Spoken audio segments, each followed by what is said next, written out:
Praise the lord. ದೇವರ ಅತಿ ಪರಿಶುದ್ಧ ನಾಮಕ್ಕೆ ಸ್ತೋತ್ರ ಉಂಟಾಗಲಿ. ನಿನ್ನೆಯ ದಿನದಲ್ಲಿ ನಿಮ್ಮ ಸಭೆಗೆ ಹೋಗಿ ದೇವರನ್ನು ಸ್ತುತಿಸಿ ಆರಾಧಿಸಿ ಪ್ರಾರ್ಥನೆ ಮಾಡಿ ಸತ್ಯ ವೇದವನ್ನು ಧ್ಯಾನ ಮಾಡಿ ಬಂದಿದ್ದೀರಾ ಎಂಬುದಾಗಿ ನಾನು ನಂಬುತ್ತೇನೆ.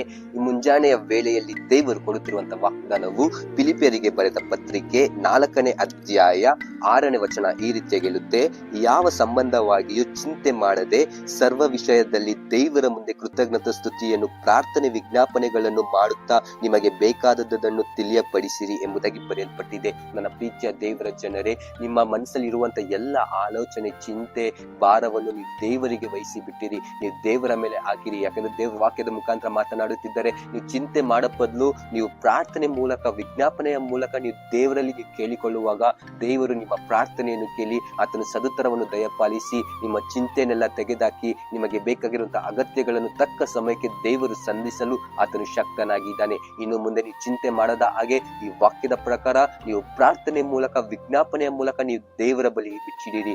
ದೇವರು ನಿಮ್ಮನ್ನು ನಡೆಸಲಿ. God bless you. Have a nice day.